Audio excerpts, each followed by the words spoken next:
the language that fires you is identical across every single letter. And my letter in the file name says batch 1. Right. Yeah. Somebody sent me their file name and it says template with header. Termination letter.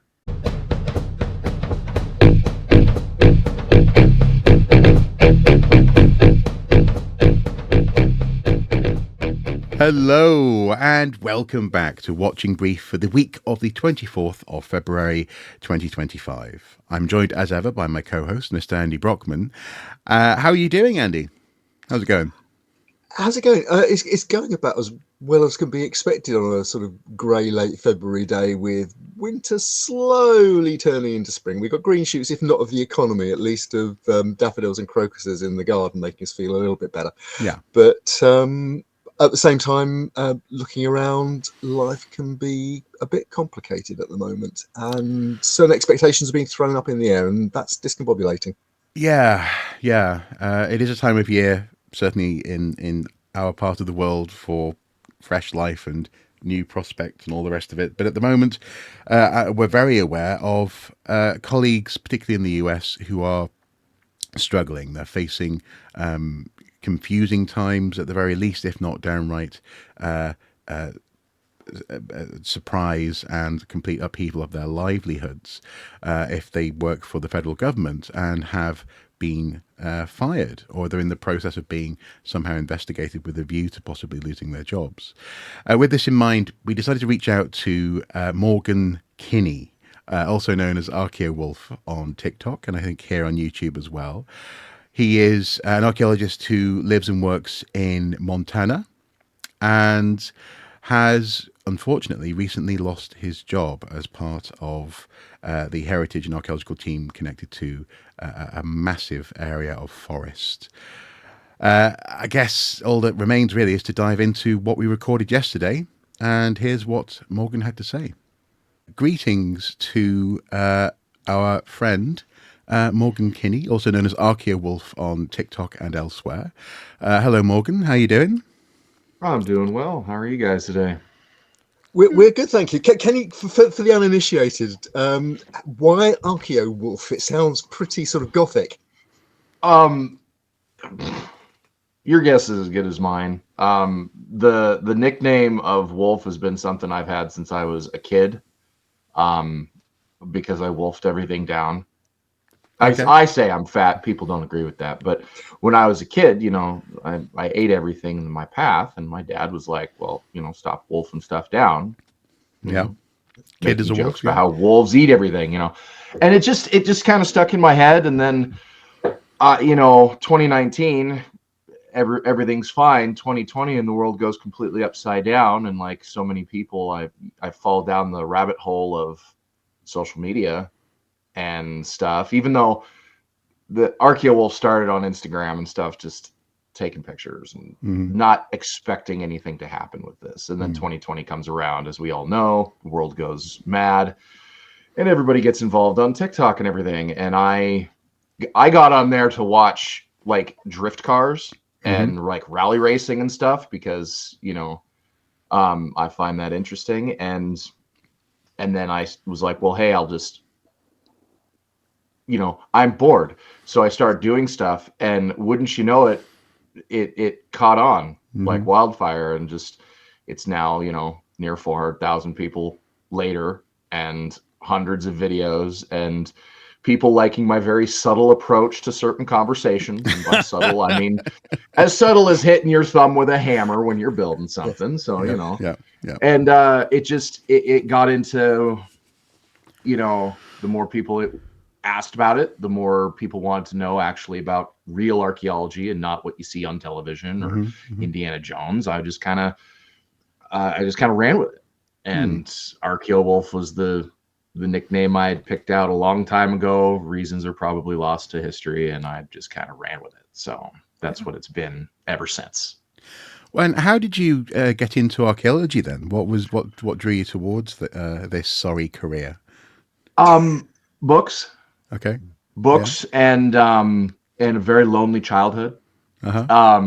So when I was growing up, we moved a number of times, kind of following my dad for his work because he was a logger and then he ran heavy equipment. Mm. And you go where the work sends you. And we would be living in one spot and they would truck him 1,500 miles away.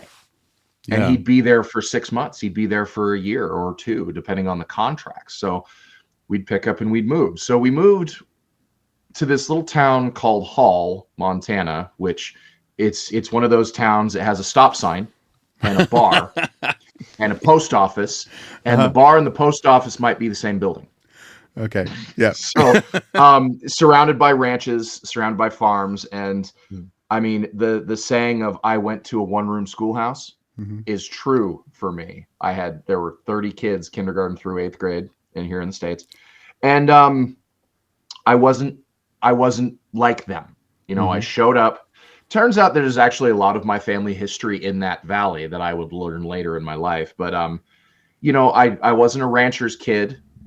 I didn't grow up with these other children that were my age. You know, everybody knew everybody.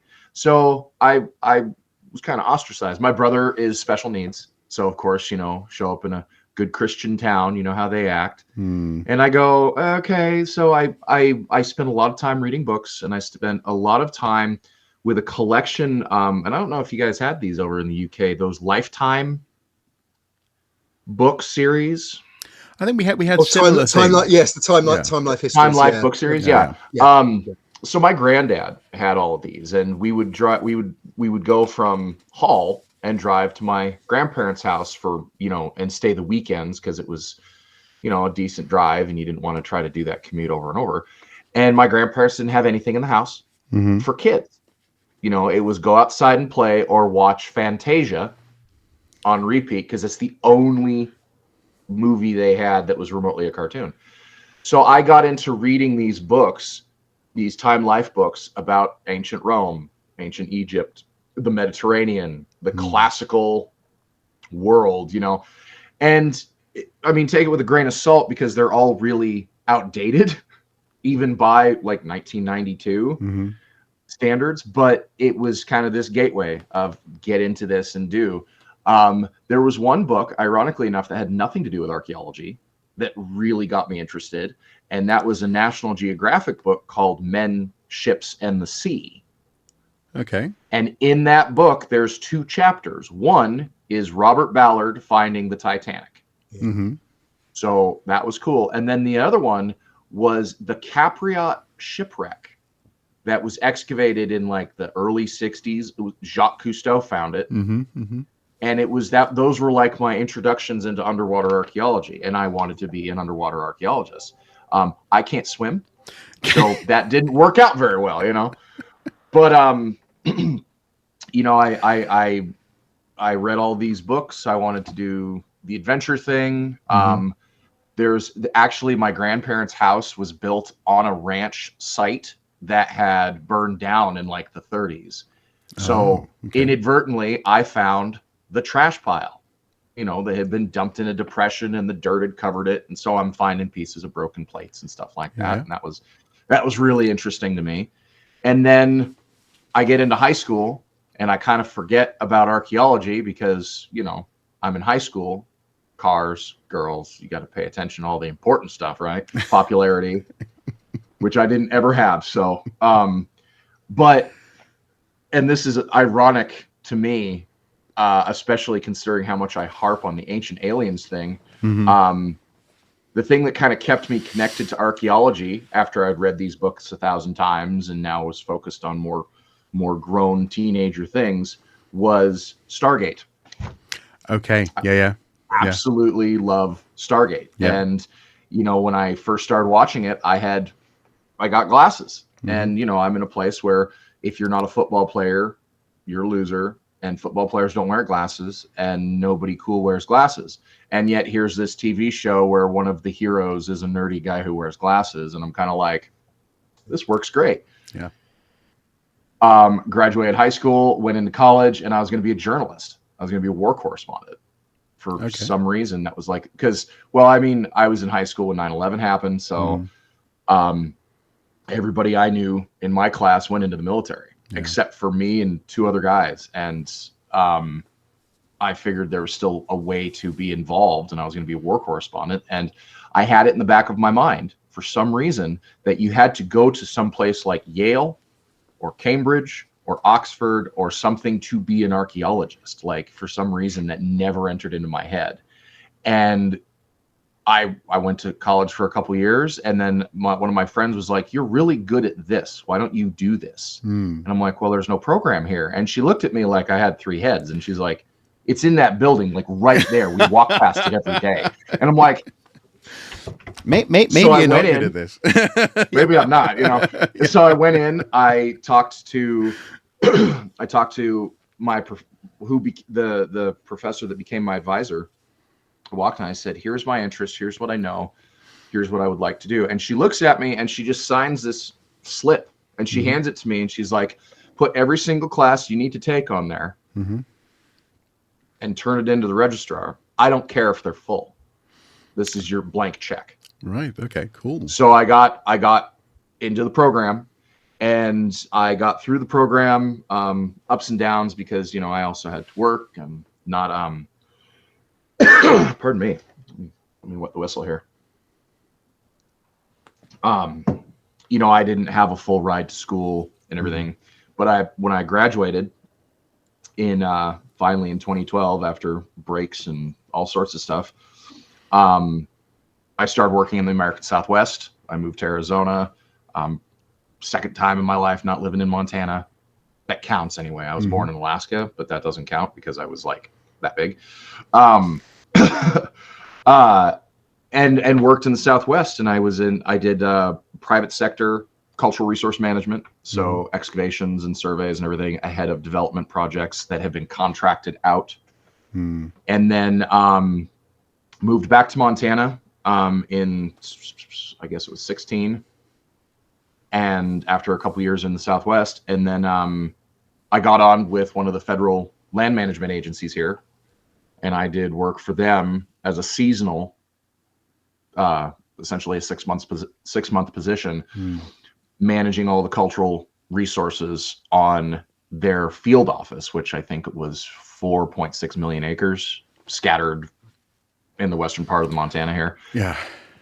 And then last year I finally landed a permanent position. So I was doing seasonal and then project to project contract work during the winter. And then, that just wasn't the most sustainable thing. And then I got on with the Forest Service here, and I landed a permanent position that worked with me, because it was the main office is like 130 miles away, but they're like, "We have a ranger station that's 40. You can work out of there. You can do," and that was going great until Valentine's Day. And yeah, what happened? How did you find out? What were there any canaries down the coal mine, or was it just you get hit with an email? I mean, everyone could see that there was going to be some upheaval. I mean, Trump is, if anything, he's not, cagey. Not subtle. Yeah. He's not sneaky. He's a braggart. He's a narcissist. He's throwing it out there, all this stuff he's going to do. And I think a lot of people were like, "Oh, well, he's just going to be big and loud." And I imagine that if Elon Musk wasn't involved, it would be another 4 years, like the first term, of him being big and loud and squealing like a pig stuck in the dirt, but not a lot happening. And with Elon Musk pushing buttons like he is, it's become this entirely new machine that is kind of shocking, that more of these, red-blooded, patriotic American Republicans who don't like immigrants and don't like the government, don't like taxes and don't like stuff, letting an immigrant come in and pull all these financial strings. What happened though with us was we got very, very little communication. Trump got did the inauguration on the 20th, and he signed a bunch of his executive orders, one of which was the diversity, equity, and inclusion crap, which I call it crap because the whole thing is that program was not hurting anybody's feelings, and it was, except for white guys. Yeah. If you had thin hide, because it didn't hurt my feelings any, and last I checked, I'm a white guy. But it was stupid stuff like that. It's like, here's this thing. Now you can't have LGBTQ or your pronouns in your email signatures and stuff like that. And just rumblings, but no real communication on anything. It's like, well, what are we going to do? Doge gets into the OPM, the Office of Personnel Management, accesses information that they should not be able to access. What do we do about this? Well, no one seems to know. I mean, I'm 2,000 miles away. My forest is 2,000 miles away. We have no idea. Can I just clarify for our viewer, what's the sort of the hierarchy in your organisation? Who do you work to, and ultimately which department do you come under? So I worked under the U.S. Department of Agriculture, the USDA, and then that breaks down into various agencies, and I worked for the Forest Service. Right. So, and then the Forest Service is broken down into regions, which take up, a number of states to cover the public land in those areas that aren't under the management of a different land agency, like the Bureau of Land Management. So I was in Region 1, which is Montana, the Dakotas, half of Wyoming, Idaho, and like the eastern quarters of Oregon and Washington. Okay. This is kind of archaic, arbitrary. There's lines on a map, and they made it work. And then I worked for a particular national forest, which was the Nez Perce Clearwater. And then I was actually the central zone archaeologist for the Nez Perce Clearwater. So there's 3 archaeologists on that forest. Now there's only 2. And we had a building maintenance guy whose entire program, technically he was an archaeologist on paper, but his entire focus was the building preservation. Because as part of the way we do things here, there are historic buildings that are, anywhere from 70 to 150 years old, that in order for them to maintain their integrity, they have to be repaired in accordance to A, B, and C rules. And I think the final count, there were 430 buildings on the Nez Clear that would need his attention, of which a good 100 of them are in the wilderness, which means you were walking. Yeah. You're either walking from a portal, which is like an airstrip, or you're walking from the boundary. And I mean, we're talking 40-mile walk. So he had a lot of work set up for him too, not doing anything other than building maintenance and preservation work. And they lost him as well because he was a month behind me.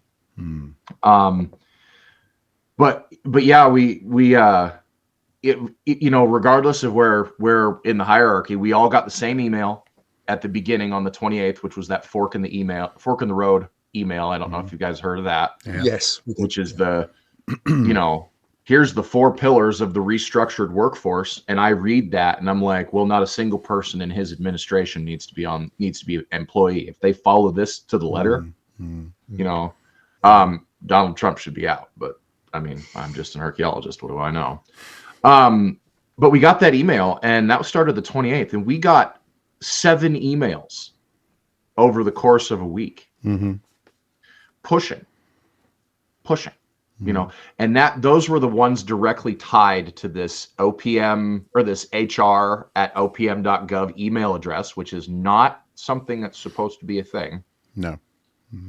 And it just, we got a half a dozen other emails that actually had a letterhead on them saying, hey, this is all legal and legit.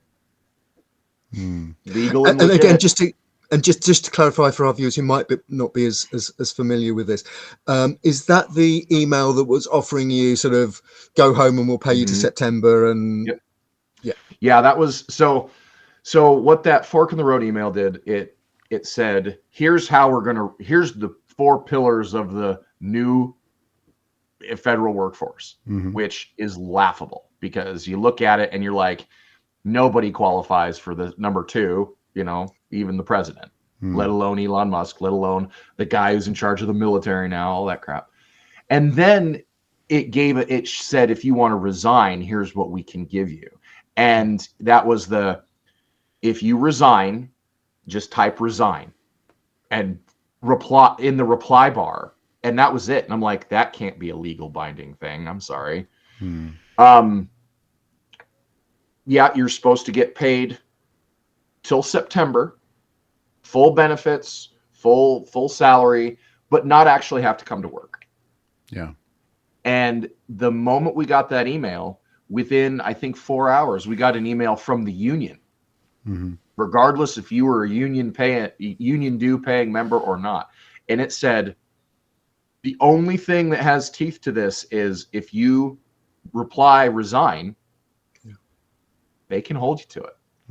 They cannot promise you the pay. They cannot promise you your benefits because that is such a movement of money. It would have to go through Congress as an appropriations bill. And the government is going to shut down in March because of appropriations and money and everything. And I hope that's when the Democrats stick it to him and shut everything down. But, there was no way they could promise that. And they were promising it. So after that, we got the emails kind of like answering these pedantic little questions of, yeah, we encourage you to look for other employment or take another job or travel. And I'm looking at my training about ethics, which is I can't take another job until my federal service is clear and done, as a conflict of interest. And I'm just looking at all this stuff. It's just not jiving. Can I just make one very, very quick question? Really, you mentioned that that your union was very proactive in this, and it was just basically reaching out to people and saying, "Don't touch this." Well, they were pointing out the couple of things I think people would have missed. Sure. Proactive. Okay. We only got one email from them. Okay, but the thing that I was going to ask, I mean, the phrase that we've been hearing a lot is the one from Silicon Valley. It's it's move fast and break things, and I'm presuming that in all this, it's obviously people at your grade and your colleagues and so on are being affected by this, but presumably also your line managers are being affected by all this as well. So they don't know what the hell's going on either. Absolutely. So I did not, getting to the fun part, the fun final email. On the 13th of February is when the axe started to fall on the probationary employees, which depending on whatever position you're in, you have a year to 3 years to show that you are the right fit for that position. Mine was a year. I had 52 days left. And essentially, you guys are aware of it, but for those people who are listening to this might not know, essentially you have a year to show that you're good at the job and you're a good fit. That's your probationary period. You're not in trouble. Because I've had people say, if you're on probation, that means you're in trouble. It's like, no, it's showing that I am able to do the job. And if there is anything I need to improve on, work can be done to improve my performance through trainings, through assistance, through, grade your assignments almost kind of thing. And, we heard about the emails coming through on the 13th, like in the afternoon. And I never received an email, which great. And then I actually called the HR, like the national HR office saying, hey, on Friday, after hearing about all of these emails going out and people getting fired, and I called them and I was like, hey, can you give us any information on this? And HR, the department that deals with human resources, went, we have no idea. All I can tell you is that if you didn't get an email, you're probably safe because the emails went out yesterday. And I'm like, I'm learning more on Reddit about what's going on than I am from the human resources department. And then about lunchtime, I got a Teams call from my supervisor, my district ranger, and he's like, so this is a notice of termination. What? And he was like, I'm going to forward you the letter. So they couldn't even email me. They forwarded me this letter, which says quite succinctly that I've been fired for poor performance. Which is actually a term that's doing the rounds, I've noticed. It's a crude catch-all, yeah. It is a very crude catch-all, and it is entirely incorrect. And presumably, if it came to it, is potentially actionable. Oh yeah, 100%. It is 100% actionable, and there are cases forming. There are people pushing back. I mean, I just saw on the news that through the federal news that deals with employees and stuff that the administration is already reeling back because they have, they've touched the stove. And it's interesting that there was a comment I heard. Right, there was a comment I heard yesterday, in fact, and it was somebody. I mean, obviously they were being ironic. It was a smart line, but there was saying something along the lines of, Elon, all that money you think you're going to save, you're about to spend it in the effing court. Yeah, that's absolutely true. I sat in on a Teams call with a lawyer who works for a law firm that deals specifically with federal employees, and there were about 1,100 people in that call. Yeah, just getting like the intake information and learning what we can and cannot do. The poor performance thing is the catch-all for the temporary employee, or for not the temporary, the probational employees, because like that's the one thing that we could be fired for is poor conduct or poor performance. And it's very obvious that no one actually looked at the performance reviews on anybody, because some people started and they don't even have a performance review because they started in September or they started in October, and they're still working up to their first performance review. My performance review started weird because I started in April last year, and there was like this, there wasn't enough time for me to be graded for my first performance review, which came out in June. So it actually says, first performance review not conducted as per conversation with, and I signed it, the forest supervisor signed it, the district ranger signed it, because we're in this acknowledgement of, I'm going through training, I'm going through orientation, I'm getting my credentials, I'm going through this process that takes a month, takes 2 months, and there's not going to be an accurate grading of my work. My next performance review, which came in August, lo and behold, I'm fully successful mission critical employee all the way through on all the graded things. So I have this document that says my performance is fine.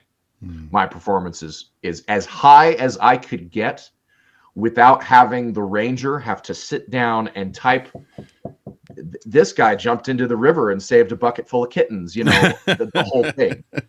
You get to, like, there's no way that, and this is something I learned when I was working for the BLM, there's no way to like get a 110%.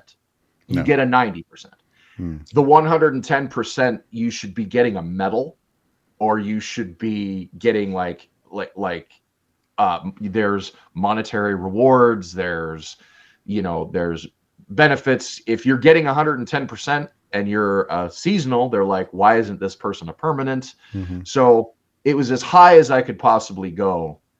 And, that went all the way through until this letter. And I talked to my ranger and I talked to my heritage program lead, and he's the kind of guy that'll flip a table and scream at somebody if the situation requires it. And I could feel his blood pressure through the phone. Yeah. He was livid. So he wrote me a letter and everything. But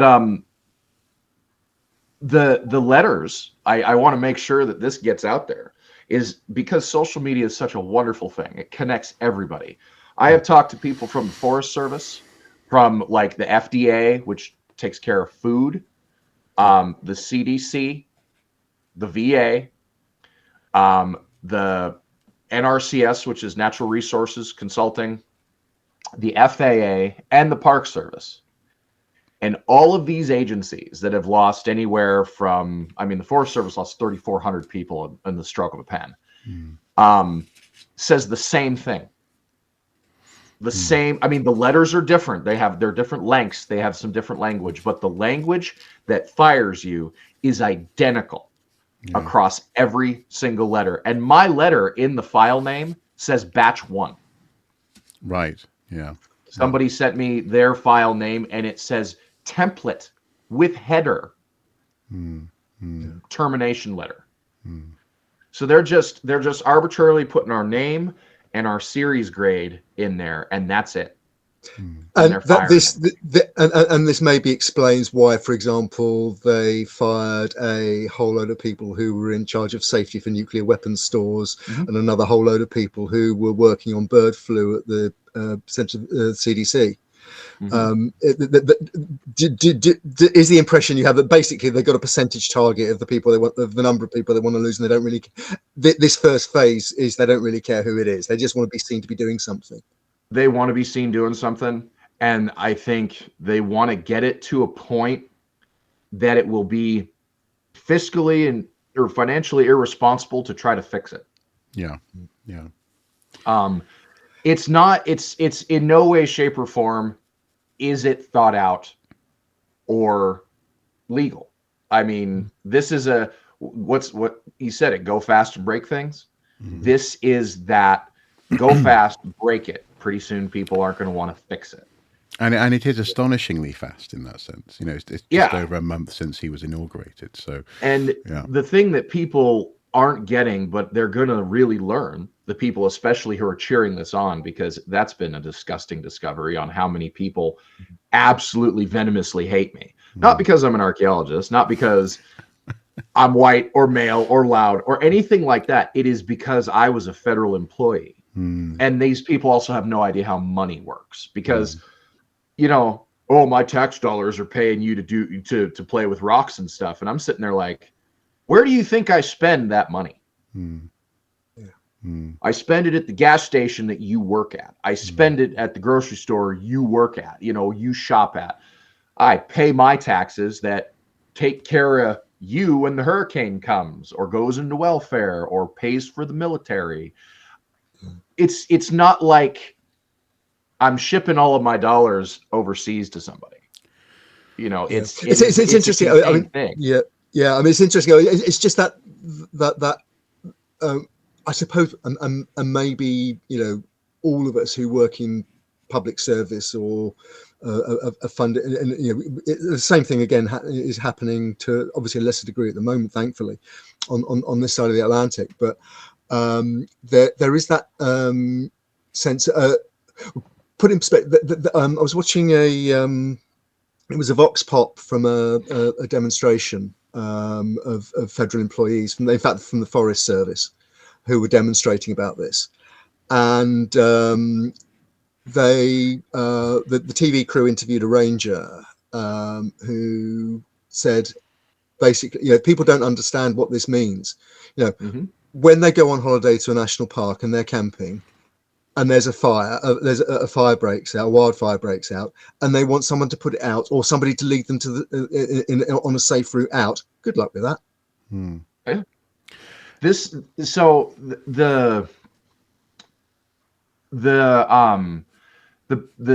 fallout from this is going to be total, because they were indiscriminate when they fired people.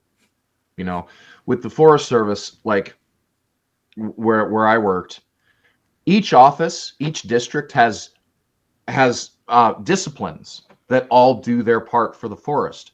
So you have heritage, you have botany, you have wildlife bio, you have fisheries, hydrology, timber, silviculture, fuels. Fuels is really important because they're the guys who literally come up with the fire plan to either manage the forest with fire, like it has been naturally for millions of years, or prevent fire with logging, thinning projects, stuff like that.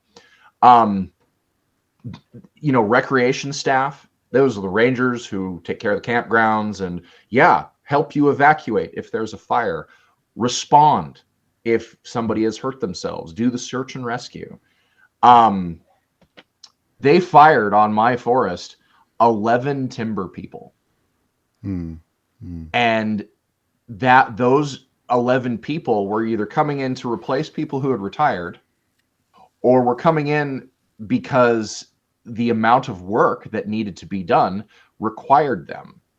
The forest I worked on is 50% of the timber production for Region 1, which, like I said, Idaho, Montana, the Dakotas. My one forest was 50%. And they literally get rid of the people who make the money on the forest. So, but I mean, the joke is, here's a bit of gallows humor. How many people are going to learn how bison are with no park ranger to tell them don't pet the bison? How many people are going to fall into the acid pools at Yellowstone because they can't read the signs and they do something dumb? It's going to have fallout like that, and nobody seems to get it. The timber guys are the ones who are doing the cruising for timber contracts. There's whole towns in Idaho that the only thing that supports those towns is timber dollars off of the logging. And now there's work that's just going to stop or have to be put on a different schedule or get delayed in some way. And that's going to have a trickle down all the way. And when the guy who runs the chainsaw is sitting there going, well, I don't have any work because my boss laid me off, because the contract didn't go through, because the Forest Service is short-staffed, because Elon Musk fired everybody. You may have seen the other day I made a jokey short video about the lifespan of people in prehistory, and it was based on Jurassic Park, The Lost World 2. And it was very tongue-in-cheek, talking about U.S. healthcare, and what healthcare? Well, unless in that sense they have no dollars in their pockets, so what healthcare? But someone in the comments section, interestingly, and obviously these days it's hard to know if something is a bot or not, but they said, and they seem to be genuine in saying this. Well, now that Musk is going through the government finding fraud, and Trump is taking out all of those fraudulently spent dollars, I think they wrote y'all, and the rest of the world won't have socialist healthcare. The implication was that they believe that the US, through their taxes, its citizens pay for example, the UK NHS, pay for healthcare in Sweden and Finland and so on and so forth, and Germany, etc. The reason why I'm saying this is it sounds a little bit as though there is an issue here of understanding the implications of what's happening and what is going to happen. But I guess beyond going, as I was tempted to do, literally just saying, how many IQ points don't you have? Rather than just saying that, what is a proactive way of tackling this? Or do you think we're at a point where the horse has bolted? Until at least midterms, people are just going to have to suck it and see, basically. I don't know, because I mean, my response to a question like, well, how do we get ahead of the misinformation? Is teaching, is education, is showing actually, hey, here's this. The problem is that there are so many people, they read the headline, they heard it on Fox News, they don't want to acknowledge they're wrong. They're just not gonna. They're gonna go about what about everything, what about isms on everything. And they're not, I mean, they've been so taken advantage of in respect to their ignorance on certain things that they've just bought into this narrative, and you can't shake them enough or smack them enough to get it to go through their head. Because I mean, I haven't heard the thing that you just said, where people are going, the rest of the world isn't going to benefit from our tax dollars. It's like, you know, I'm assuming they might be talking about US aid or something like that, which, you know, I had somebody say something to me about that. Oh, it's not going to, you know, our tax dollars aren't going to go to that program anymore, blah, blah, blah, blah. And I'm sitting there like, you do realize that us having a presence on the world stage like that literally is why Russia lost the Cold War. It's that network and that infrastructure that keeps us as quote unquote the good guys, and it allows for X amount of security, X amount of you know, influence and da da da da da, soft power and relevance. Yeah, which, you know, this country thrives on, because Americans are so insulated from the reality of the world. It's astounding to me. Like, well, Trump even said it the other night, didn't he? That Europe wasn't a thing because there's this great big wonderful ocean between us. It was as though the existence of the Atlantic somehow prevents if Russia starts invading the rest of Europe. Yeah. You know, you know, I read my history. I know how the Russians have always gotten into a conflict, and they're already reeling from dealing with Ukraine as much as they have. They can't do what they did in the 40s. No. Because I don't think people will allow themselves that. No. But they can, but obviously they can make gains if they have someone in the White House who is an asset. Sure. Sorry, who's a friendly person. Oh no, 100%. Can I touch on another issue that's occurred to me while we've been talking? Obviously, you were talking about the that huge geographical range that you're dealing with, and it struck me the names you were throwing out there are absolutely linked into that 19th century history that we're all aware of from Westerns. It's Custer, it's the 7th Cavalry, it's the Sioux and the Cheyenne and the nomadic tribes on the Great Plains who ignore the border between Canada and the nascent United States and so on. And obviously those people are still there and very much a part 100%. Of and so how is this going to affect them?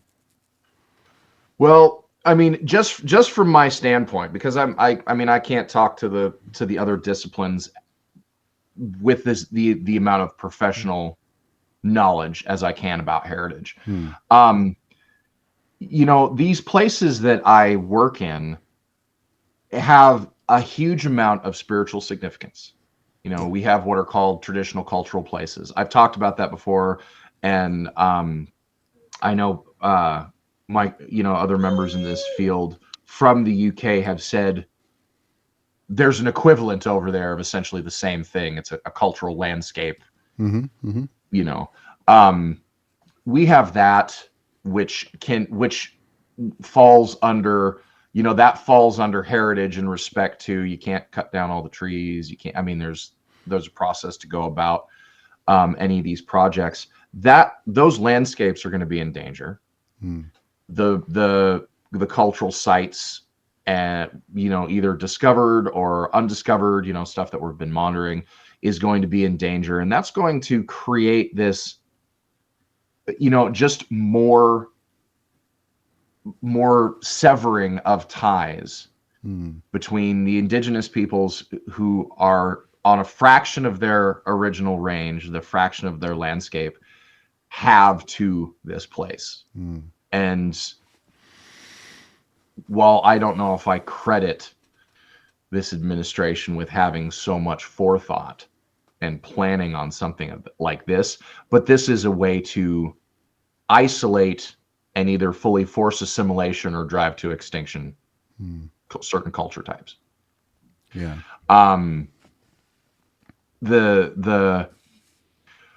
A lot of the tribal governments, they do have government to government interaction with the agencies. They have government to government with the federal government.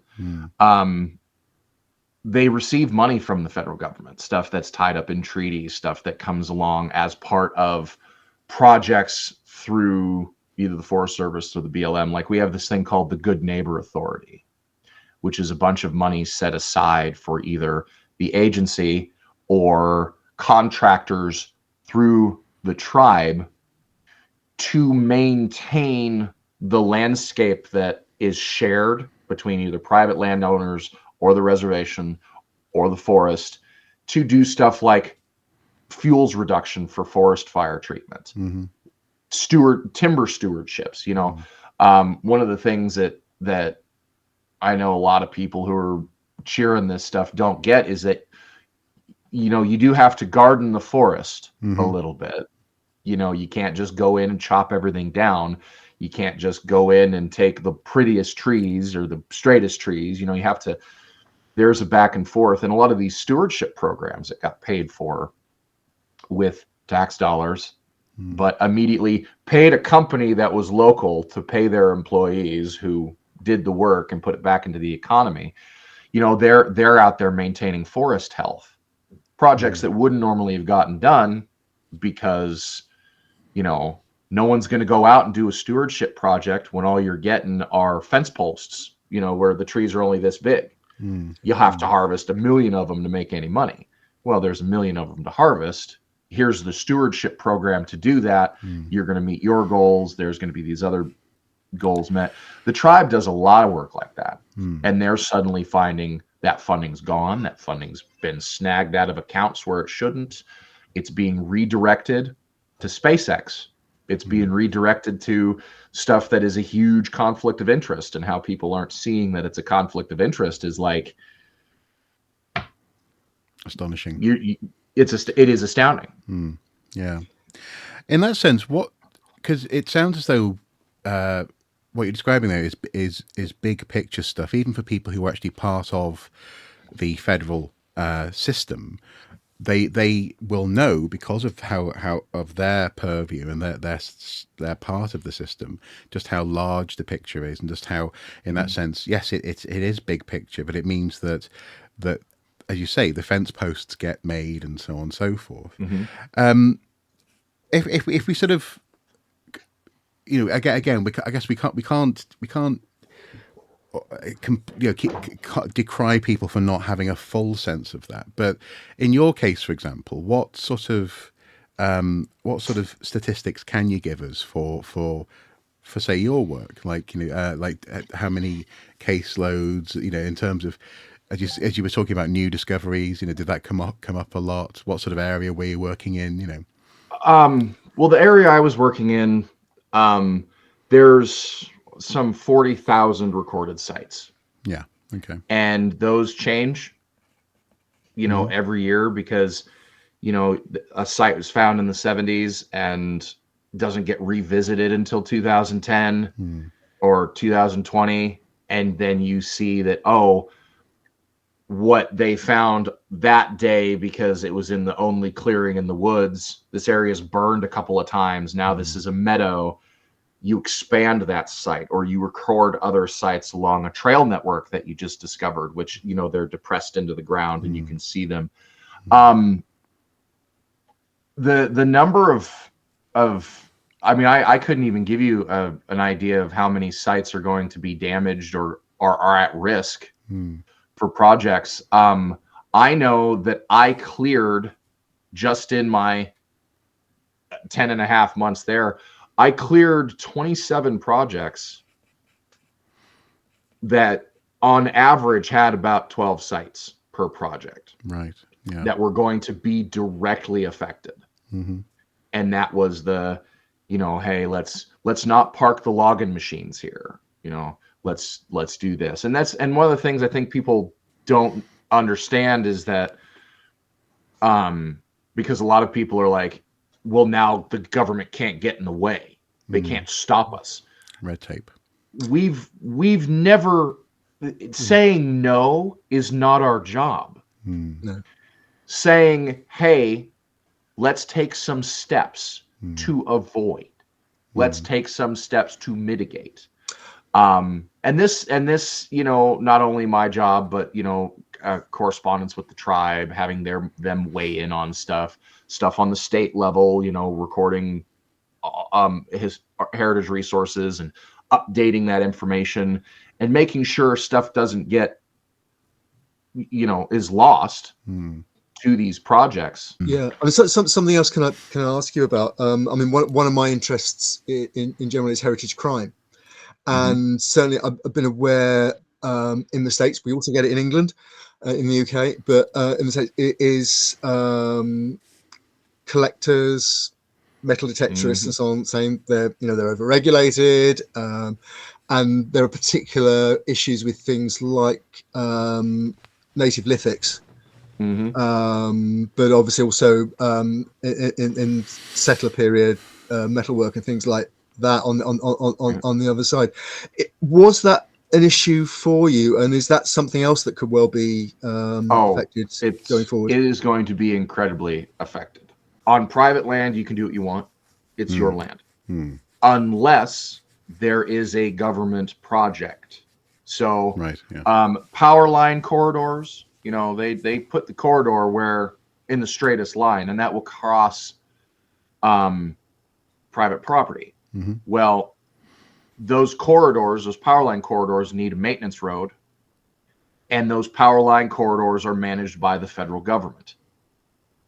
So along that corridor, that area of potential effect, the APE, that stuff has to be investigated and mitigated in accordance to the National Historic Preservation Act, which is the guidebook for cultural heritage here, even if it's on private. But say I want to go out and put a swimming pool in my front yard, and I'm digging, and I turn up an old cemetery, or I turn up Roman fortifications, of all the pseudoscience stuff, I can just bulldoze through it. It's mine. Yeah. And not actually have to call anybody. And if the state shows up and says this is really important, I'll be like, piss off. I don't have to listen to you. On state and federal land, though, you cannot collect artifacts. You can't metal detect. Well, when I worked for the BLM, that was kind of funny. You could metal detect, you couldn't dig. Oh. So you're essentially walking. It's like fishing without a hook. So, but in order to protect those sites, you can't collect artifacts. You can't, metal detect. And there are people who absolutely go, oh no, I can do what I want,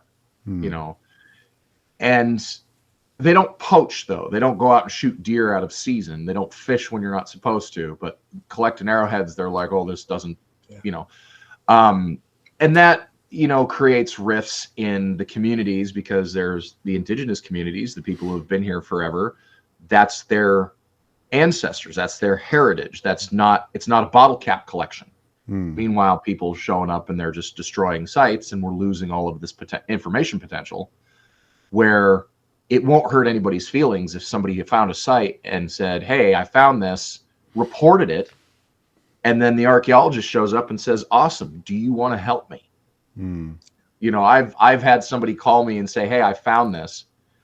What can you tell me about it? And I go, put it back. And I went out because I knew where they were. And I went out there and they showed me, and I'm like, okay, cool. This I did my best to educate as to why it's bad. They were very apologetic because they didn't know, it wasn't a part of the education system, so they're learning something new.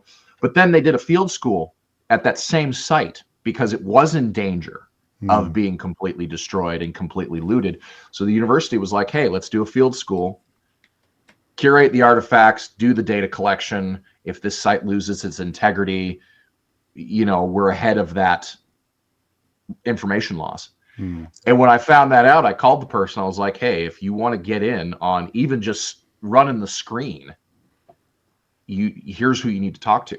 And they volunteered on that project the entire summer, and it was the best time they ever had. They learned how to do it the right way. There are programs that exist. Unfortunately, not a lot of people know that. The potential for protecting sites, that was another thing that happened within the forest, is that certain sites everybody knows about because they're tourist attractions. You see them from the river. People are aware of their importance. the river rangers don't have the authority or the knowledge on how to protect something. But they do let me know.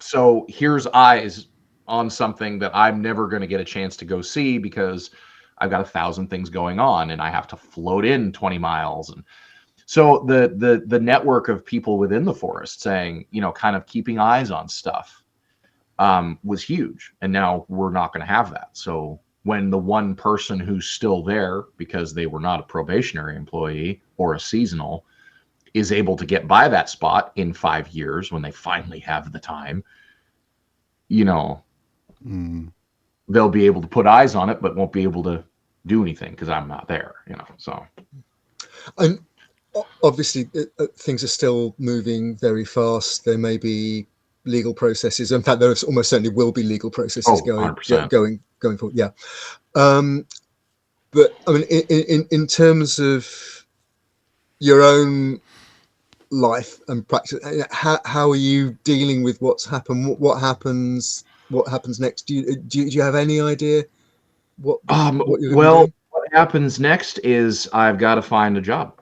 You know, I've got to find. I mean, I have a family. I've got livestock. I've got responsibilities. So I need to find a job now in order to stay where I'm at in the home that I've built and the place I've put my decade of my life into.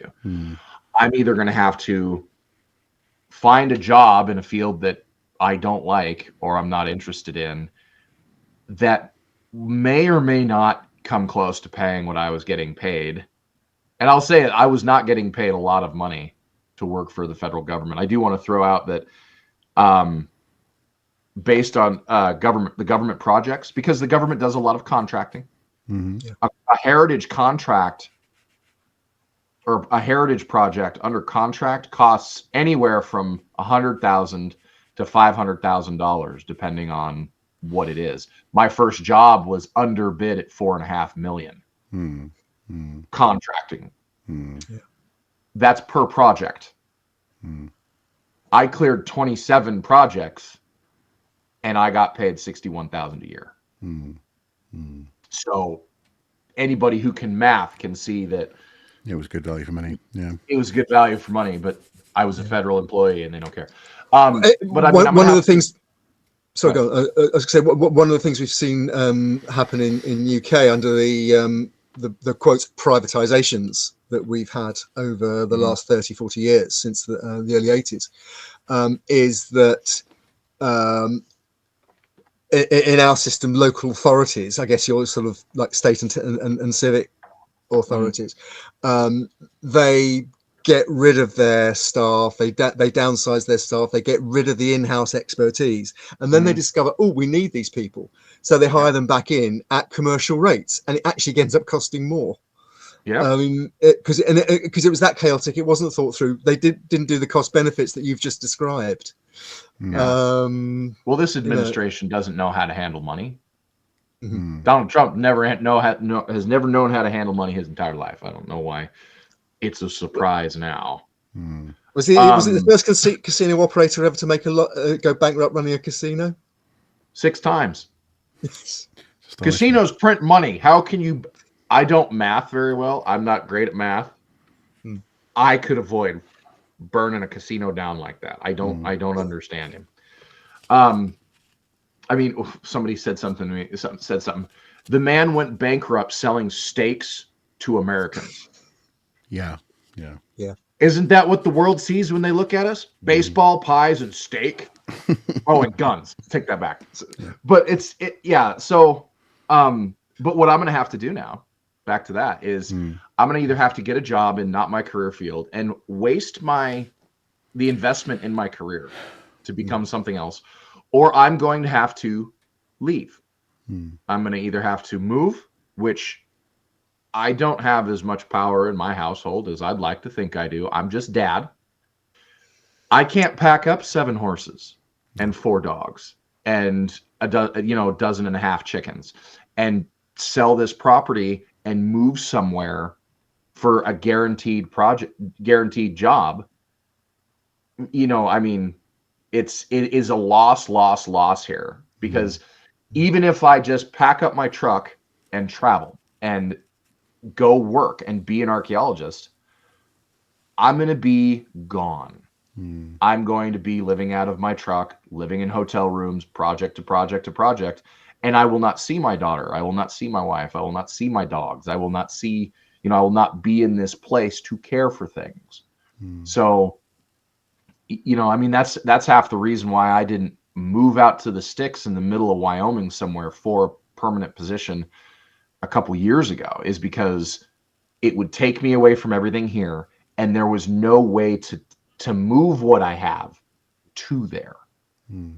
So, yeah, it's the effect on not just me, every federal employee who's been fired is astounding, and it's going to ripple effect so bad. I saw something about there's like neighborhoods in Washington D.C. who have lost, half the people there are federals, and they've been fired. It's like, okay, what else is in that neighborhood that's now going to crash and burn? Every single restaurant, every single store, every single place of entertainment, doesn't matter if it's a bar or a club or a movie theater, or all that infrastructure is going to collapse because there's no money going into it. Yeah. It reminds me of the studies that were done at the end of the Cold War in the Philippines, the collapse of the economy when the Subic Bay Naval Base closed. Yeah. You had a big steelworks. In this country it was big steelworks and coal mines that had exactly the same effect, because the entire local economies were based, and either people didn't know about it when those decisions were taken, or they decided that for their political agendas it was worth it, and it might take 20-30 years for the economy to even begin to recover, but that was worth it in the long run. 20-30 years is a long time to be destitute.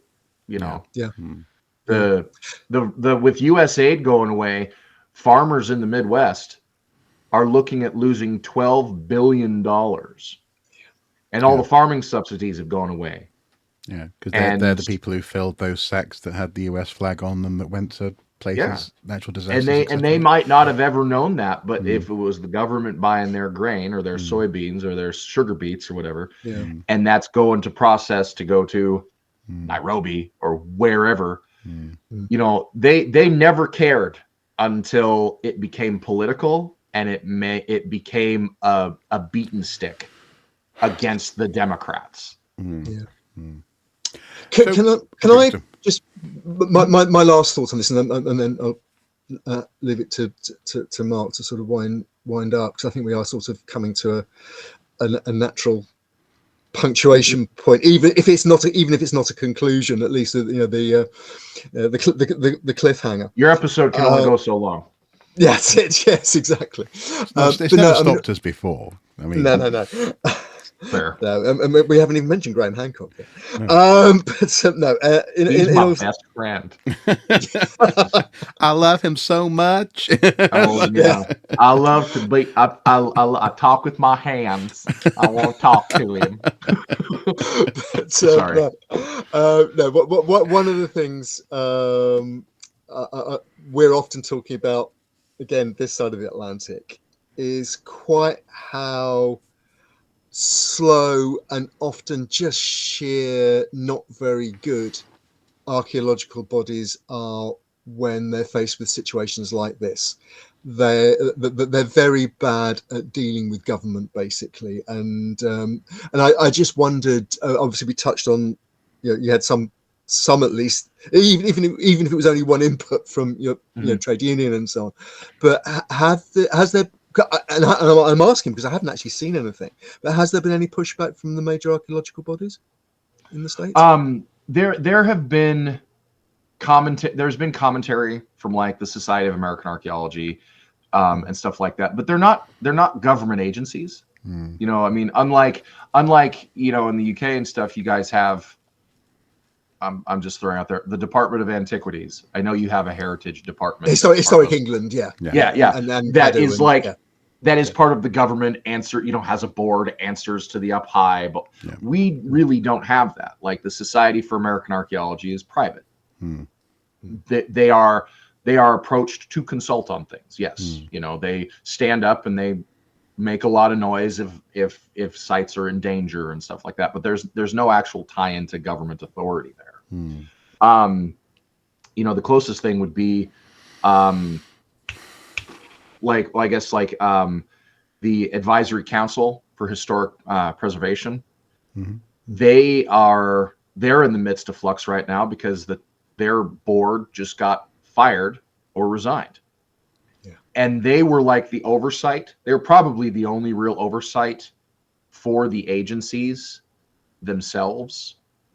Like if we had a problem, like for an example, we have what's called an ARPA case, an Archaeological Resources Protection Act case happening on the Nez Clear, where a section of historic road was completely destroyed. Without proper compliance, without anything, engineering just went out and played with their bulldozer, and it damaged and is going to continue to damage the landscape. They did an incredibly poor job.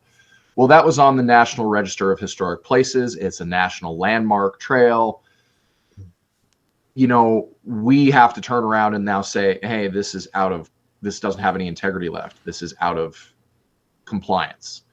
We hand that to the keeper at the ACHP, and they go, it's still got integrity and we'll keep it, or no, and they'll remove it from those roles. But if we have a project that kind of comes to a point of the mitigation isn't going anywhere, we run it up the flagpole to them, and they kind of weigh in on a final decision. The tribe doesn't want to, the archaeologists don't want to, but the highway department has to. They weigh in on the final decision, and that's kind of where it stands. The removal of them, or the push to put loyal people in those spots, is to circumnavigate the regulations and the laws that are in place protecting our heritage. The communication from the big organizations, I haven't seen it. I also haven't been looking. No. And we can protest and write letters until we're blue in the face. If the administration's not going to listen, and I mean, they don't have ears as far as I'm concerned. They're not interested at all.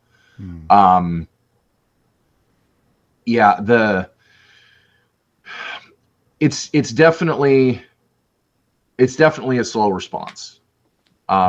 Everything here has been is so tied into money that doing cultural heritage for the good of it is really kind of foreign up high. Meanwhile, you have every other place in the world going, hey, here's our cultural heritage. Let's take steps to deal with it, and steps to preserve or record or whatever. That's always kind of been the case has to be made. Yeah.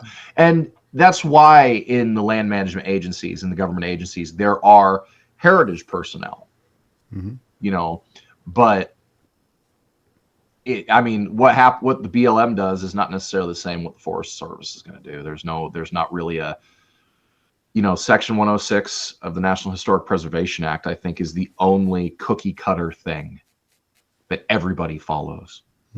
But then there's certain practices and certain ways you go about it, and foci, whatever, on what is considered important, what's not. I mean, most of the stuff that we deal with on this side of the continent is indigenous. I mean, 75% of the archaeology is indigenous, going back 20,000 years. The rest of it is that little window of 250 years of historic, which there's only so many can dumps you can record before you hate tin cans. Ask me how I know. Hey, I see you guys digging up Roman tiles and Viking stuff. And I'm like, here's another bean can. You can dig up enough Roman roof tiles, believe me. Well, when I get there to that point, I'll lament. But until now, I would love to find a Roman roof tile. You know? Yeah. No, it's something from Knights Templar, won't it be? Naturally. Yeah. I got in a fight with Scott Wolter on Twitter once about his Knights Templar garbage. Oh, wonderful! Now, of course, you've I wish we could go down that particular rabbit hole this afternoon because I'd love to. Well, we can have another talk. Yeah, we don't. Yeah. This doesn't have to be the only one. Of course. Now, you've just been mentioning that large percentage of archaeology being of indigenous origin, but of course we're operating in a situation where a couple of weeks ago it was announced that the words indigenous community were to be stricken from to make it so that research grants that use that language could be defunded based in the first instance on the use of language alone. So it doesn't seem as though it's an administration that's particularly receptive to that argument. A lot of the archaeology is indigenous, and therefore it needs to be looked after. So is there? I'm believe me, we've been through Brexit. We're still dealing with the aftermath of a population not understanding a big picture and struggling to reconcile their on the ground experiences with national policy and international implications. But is there any positive takeaway, or is there any way in which people in the US or further afield here in the UK even can be helpful in this context of, and let's keep it small initially. Let's keep it down to archaeology and heritage. After all, that's why we three are meeting. Is there any awareness that would be useful? Is there any talking that would help, or is it at the moment just so up in the air that it's hard to quantify?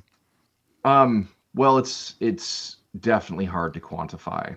I think that efforts that are being made by archaeologists on social media is one of the biggest sticks that we have to wave around, because the more we can get out there and educate about the importance of cultural resource management, why digging up and looting an archaeological site is bad, the resources for, if you want to dig, here's who you go to, and get involved that way. And now, so you mean if you want to be economically active, here's who you can go and speak to. Wow. Right. The pointing out the need for people to take steps themselves to prevent the destruction of things, essentially be responsible, be proactive. If you're and this could go for any of the resources at all, but if you see somebody who is violating A, B, and C, if you see someone who's defacing a historic building or a rock art panel, or, carving culturally marked trees or something, reporting that, not being afraid to learn and do your part. That kind of encouragement is something that I feel like needs to get out there more, because one of the most satisfying things about me being on social media is when I get that message from somebody who's like, I collected arrowheads since I was a kid. Watching one of your videos made the light bulb go off. And now I'm really concerned about what I should do about this. I'm now worried, what does this mean? Should I send them back to the tribe? Asking me questions like that, and wanting to learn and understanding that, okay, here's a practice that's not good. I think that's one of the great tragedies of this for me, isn't it? What you're describing there is archaeologists as part of a wider community and that's taken, years of work by people like you and your colleagues, and we can point to similar things happening all over. And it's that investment in time, in education, in care, in blood and sweat, that is being swept away. And are we at the stage? Is it still recoverable, or is it just damage limitation now? I have to believe that it's still it can be saved. I have to believe that, if enough people learn, there will be pushback in a way that will be beneficial. Because if I believe that, it's too late now, we're not going to save it, I might as well just go drive a garbage truck. I might as well quit. One of the biggest hurdles that we have here in the States is the entertainment, the stuff that's entertaining that you see on television, like Oak Island or Ancient Aliens or Graham Hancock's show, because he's our buddy. Yeah. We never benefited from something like Time Team, which I know Time Team has its own issues in the archaeological community, but at the very least, it's realistic. They're not trying to dress up aliens. They're not necessarily being dismissive to the people of the past or the surviving populations. And also as well, even though it was a format that existed within the what some people decried as being an arbitrary 3-day limit for the excavation, it showed process, and it showed a relationship between landscape, community, evidence, and outcomes. Yeah. It was like a class. Yeah. Here we don't have that. Here we have the guys on Oak Island found a railroad spike and they think it's from Captain Kidd's treasure or something like that, or aliens built the pyramids. It's been up to us on YouTube and TikTok and social media to kind of take the place of something like Time Team here in the States. And the more of that can be made, the more push to actually educate as opposed to entertain is the thing that I think really needs to be focused on.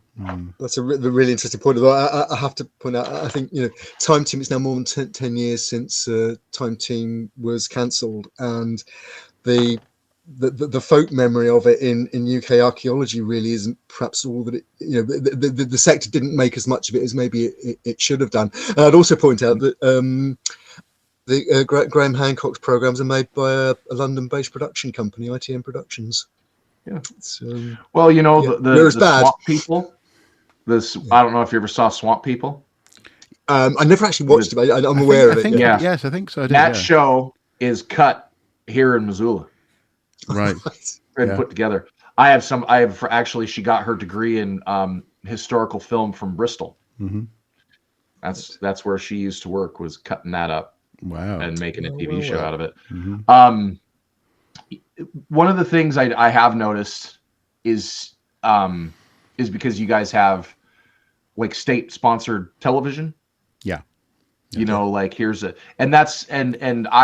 that came across my radar looking at something like Foyle's War or something like that.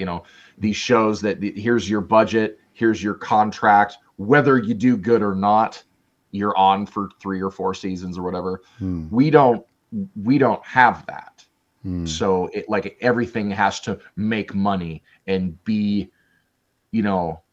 generating income, and having something that is either purely education based and, dare I say, you have to watch it because there's nothing else on at that time, and this is your only option. We don't have that here. So educational stuff doesn't really fly. You have Sesame Street, you have PBS, and those things are looked as villainous because they're educational. Yeah. And the big story over on this side of the pond in the last week has been Jeff Bezos now owns James Bond.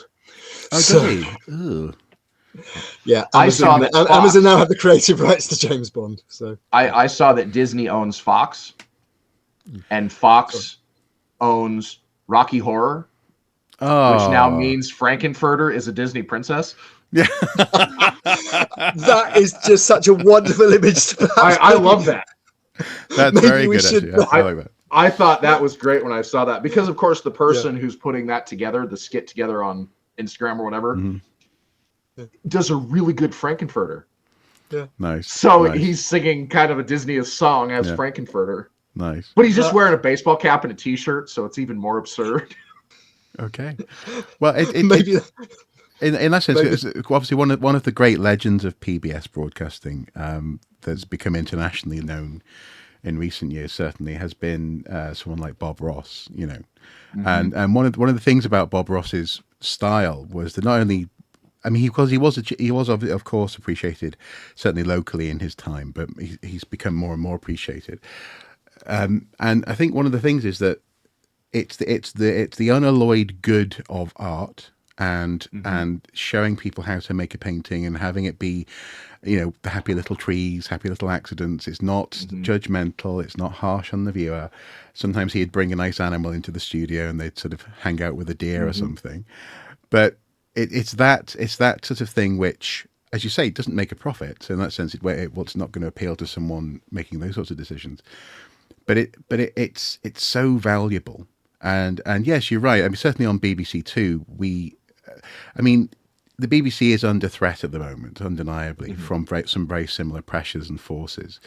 But some of the decisions made by that BBC Two's former director, David Attenborough, were amazing. Not only in terms of education, but also he okayed experimental comedy, things like Red Dwarf, which is precisely the bedrock of cultural stimulation that leads to other ways of thinking, leads to challenging authority, which of course is not something that the administration at the moment wants in the US. But it's interesting how I just can't help but think in my head that what you need is the Bob Ross of archaeology. Do you want to become the Bob Ross of archaeology? Maybe. You know, Bob Ross was like a drill instructor. Right? Yeah. And he I'm, was just surprisingly I'm a little chill. bit more like the drill instructor, because I've been told I'm condescending and mean. Okay. But in the same voice, I've had people say you're intense. Yeah. And people are threatened by intensity. Yeah. You know, I know. I think that's someone where like he beat that, the paintbrush on the easel. That's where he got it all out. True. I think something like that would be great. Yeah. I really do. And I mean, this came up with the TikTok ban, which, you know, give it another month and that's going to be back on the schedule because it was just a short reprieve here in the States. I had lots of people saying, hey, you need to do long form. You need to get on YouTube. You need to teach and stuff. And that was always part of the goal. But now it's like, well, I have all the time in the world. You know, until I have to start figuring out which dog we're gonna eat. Yeah, I've got to, you know, we're gonna, you know, that's I feel like stuff like that, it would be good, you know, 100%. And I think, I mean, even just for, mental health of people. I remember watching Bob Ross when I was a kid. And I'll tell you, as a kid, it was boring. I didn't want to watch it because it's Bob Ross and there's no action, there's no explosion. But as an adult, I have watched Bob Ross. I don't paint. I can't paint. I'm not going to pretend that his show would improve my painting. But it is the atmosphere and it is the presentation of how, and it's the learning of things. I mean, I'll turn on YouTube and I'll watch something about cooking. I have no interest in actually going to the kitchen and cooking this thing because it's got mushrooms in it. I'm just not down for mushrooms. But the presentation is nice and the camera work is good. And boy, it does look tasty. And I'll watch it and it'll be like in the background as I'm trying to get through my day.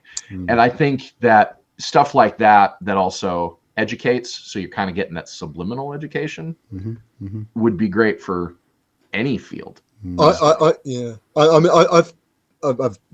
I've discussed this with Marc many times, but I've held for years that archaeologists should really just embrace. And I think Time Team, interesting you mentioned Time Team, because I think Time Team did absolutely get it right. It's why it was so successful and ran for 20 years, was that in terms of reaching out to the public, one of the main things that archaeology is just the best police procedural going.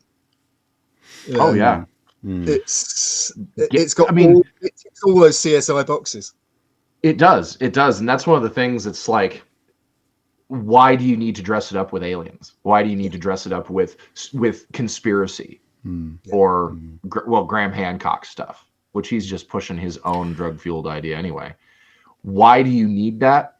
Because I could walk out to a site right now and present it, and there's mystery, there's curiosity, there's suspense, there's, you know, I could point out that, yeah, there's no highway project that's going to come through and destroy this, but you see that ridge up there, it's, you know, if that burns off, oh wait, it did burn off, we get a bad rainstorm, it's going to wash all that down and bury this. Oh, there could be added suspense in there that's natural, real, you know, and that, yeah, does the CSI, you know, here's the A, B, and C's of the mystery, and then solve the mystery. That could be done any episode. That's a system that works. Why we can't educate with it is beyond me. Is that a good point to end on? Yeah, I think so. That sort of hope of this is what we can do, and I guess what we hope very much in future you're going to be able to do again, because it's been a lot. I've certainly very much enjoyed talking to you this afternoon, Morgan. And I've enjoyed talking to you guys too. Thanks for joining us. Thanks for having me. And there we have it. That's something like, I guess, about an hour and a half of conversation we had there with Morgan Kinney. I found that both fascinating, quite affecting, and also, and in many respects, quite disturbing.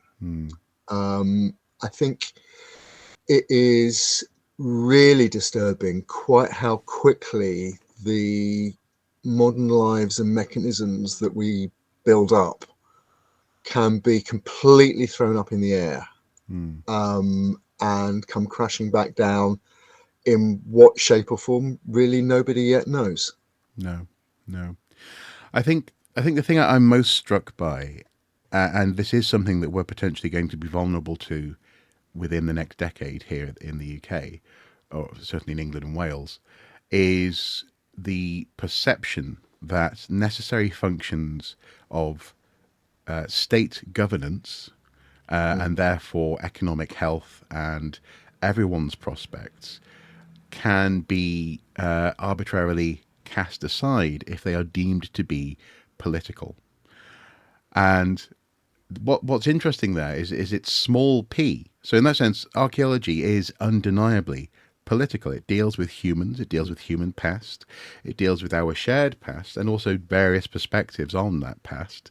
And therefore, someone's always going to agree, and someone's always going to be disagreeing with any archaeological assertion. It's one of the most vibrant parts of archaeology is ongoing interpretation, and also access to information that can be reassessed through the archaeological record. But if you enter a situation as a society where everything is binary and politically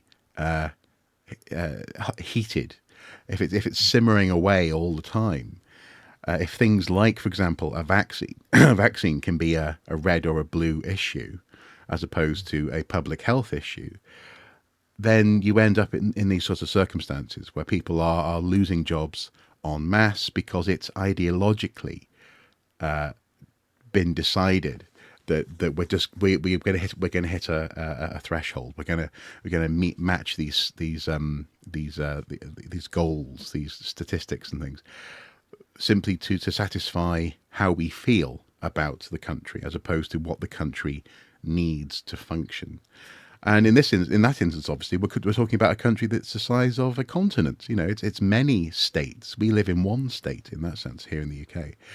I mean, what do you think? Do you think that we should be, we as archaeologists, but also just as UK citizens, should be paying close attention to this? And you know, it's a cautionary tale, perhaps.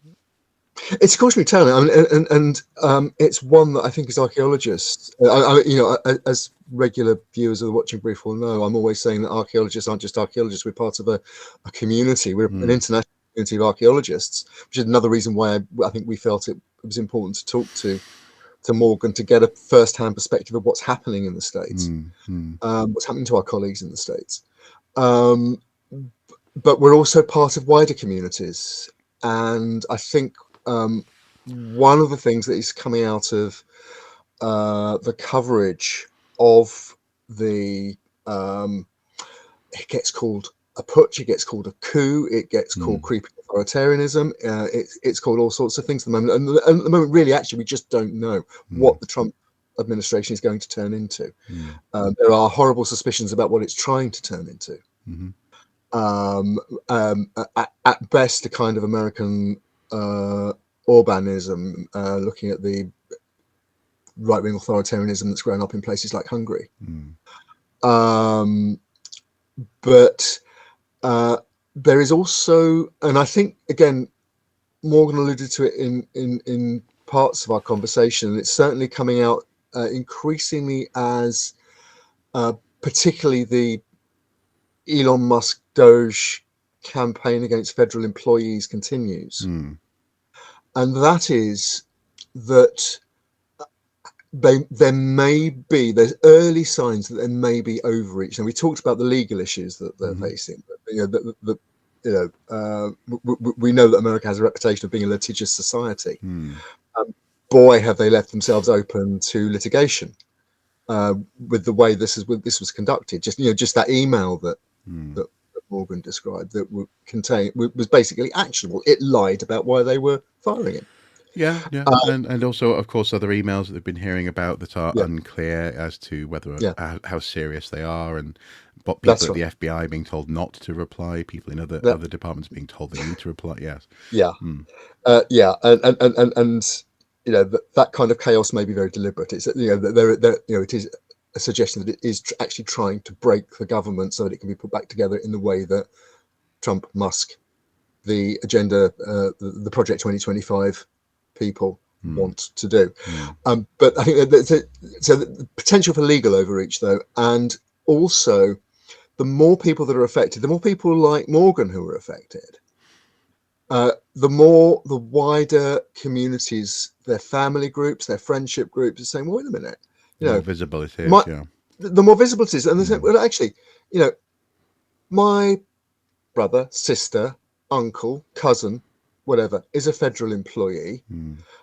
They were sorting out people's welfare checks. They were looking after heritage landscapes and keeping us safe when we go camping on holiday in the summer. They're not bad people. Why is this happening to them? And so whether that will happen and happen quickly enough to have an impact on what's going on and mean that there'll have to be some pushback, there'll be some rehiring, we just don't know at the moment. True. Although the thing, I think for me, something I can't help but have a slight lump in my throat about, a slight anxious moment, is that even if you could say, okay, fine, that the legal system will push back, that the system itself will rebound, and that things will not get too much worse. Although again, we're only a month into this administration, but even if the system is resilient, that doesn't address the underlying issues that led to a convicted felon being voted into office. The suspicion that there is a deep state, that the state itself will fight back, may well be reinforced by the legal cases. You see what I mean? And that may well lead to a 3.0 for this movement, where people like Bannon and Peter, what's his name, the guy behind the vice president, Peter Thiel, that's it. Yeah, that these people will be able to manipulate that and say, well, actually, what we need to do is really break the legal system, so that the government... And we're already seeing that with the Elon Musk tweeting incessantly at the moment about activist judges who need to be impeached. Yeah, exactly, and that's this. It's such a deep problem of understanding the. People like Musk talk about red pill, talk about waking up and seeing the system for what it is, but it's when people are so convinced that it needs to be broken, that that there's no end to it. If there's any semblance of structure or order that pushes back against this, it will be seen as an enemy. I mean, here we had that headline infamously, enemy of the people, talking about judges. Talking about the High Court judges, judges around Supreme Court judges. Brexit. That stuff is really dangerous, and it's not. I think you can have a healthy sense of the ability to live without systems forcing you to live a certain way. In that sense, I have sympathy for anarchists. I understand why, in its truest form. I don't mean people who just smash up shops. The philosophy of anarchy, why it exists, I understand why it exists, but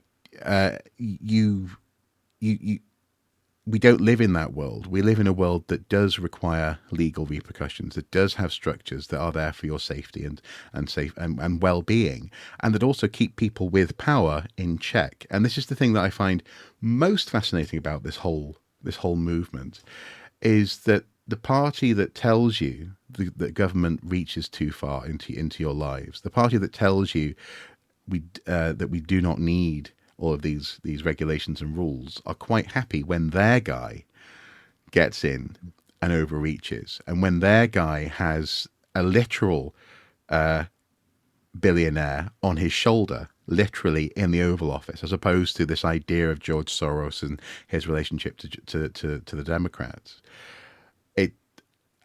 That's so difficult to break down, and I that's what gives me that pause for thought, is how on earth do we get, and the reason why I say we is that we are all in this together. What happens in the US definitely affects Britain. It affects the global economy, and it also affects the perception of functioning democratic systems. And if we're at a stage, or if we enter a stage where it's never quite enough, not quite enough has been purged, then we do run the risk of just melting the whole thing to the ground. And that's where I don't want to go. I don't want to have to live through that, and nor should you, no matter how suspicious you are of the government. The government makes sure that medicines come into the country. The government makes sure that paint won't kill you. The government is there to take taxes and redirect those funds in ways that benefit society. Sure, there are problems, but burning everything to the ground isn't the answer, surely. And I know we've gone slightly off topic from heritage and culture here, but this is about reality. Exactly, and exactly, and this is why I made the point earlier. That this is about heritage and culture, our main sphere, as part of that whole wonderful complex ecosystem of our groups, our societies, our cultures, our countries. That they're integral to it, and that's why we have to take a professional interest in this, as well as an academic, one from point of view of academic commentary. I mean, I think one of the things that has struck me in all of this is there's an education issue in that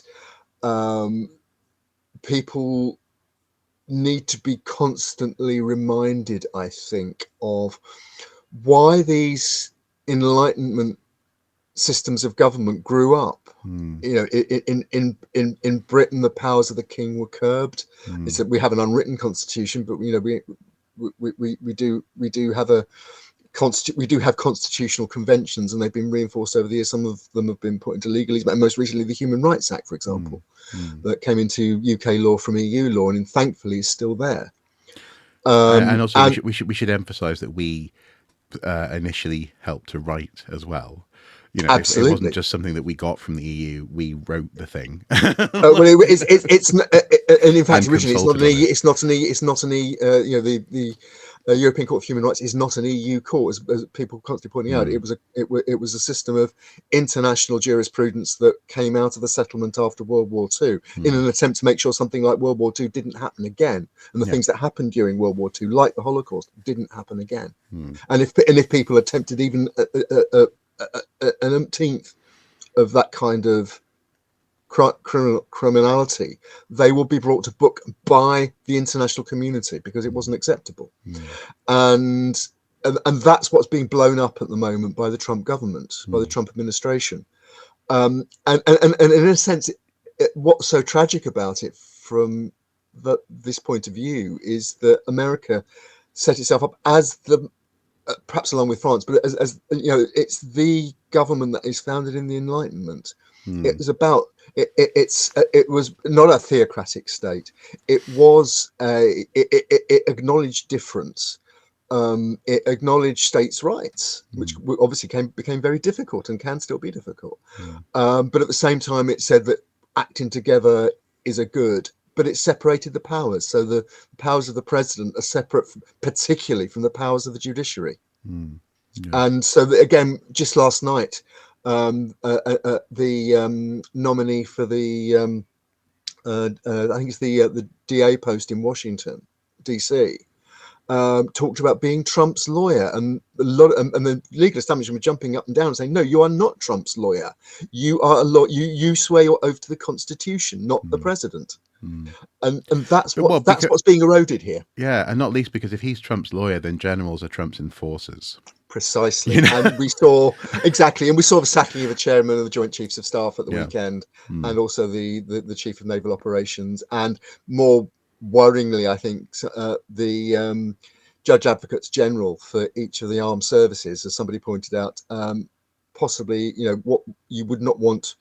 You know, do you want lawyers who can say to an American president, "Well, yes, it is legal to put troops on the street to shoot down your citizens"?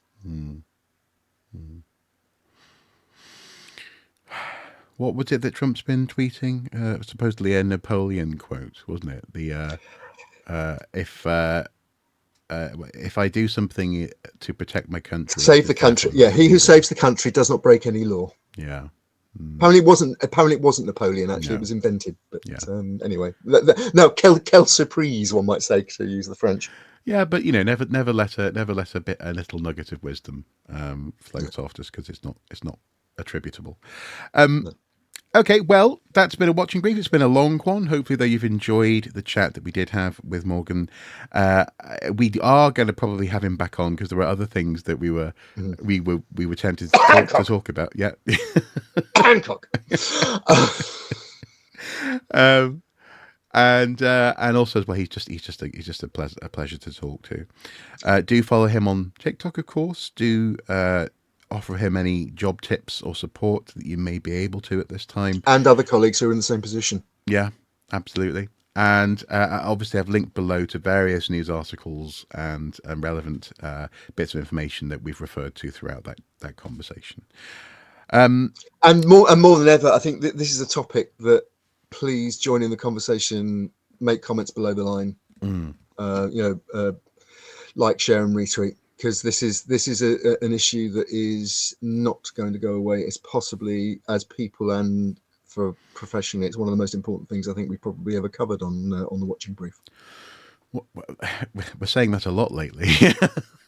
we're covering important stuff increasingly. One other thing as well, you may notice that this week's link of the week is the CIFA benchmarking report. We will touch on that next week. Depends on what happens, I guess, but we'll certainly be at least covering it in part of next week's show. Please do consider supporting us on Patreon. Please do check out Andy's Ko-fi account. Please do consider buying some watching brief badges from the Etsy store. We recently sold 5 in one batch, actually, badges, which will be being sent out on Friday. So keep an eye out for them on a dig site near you or a campus near you. And in fact, top tip, if you join us on Patreon, you get the badges anyway. You can kill the proverbial 2 birds with one stone for as little as $1 a month. Exactly. Absolutely. Yeah. Ah, blimey. Right. Well, here's hoping that the rest of the year gets better. Quieter. Sorry. I couldn't finish that without coughing. Better? Yeah. Thank you for your time, Andy. Thank you for watching at home. Until next time, do take care. Bye-bye. Bye-bye.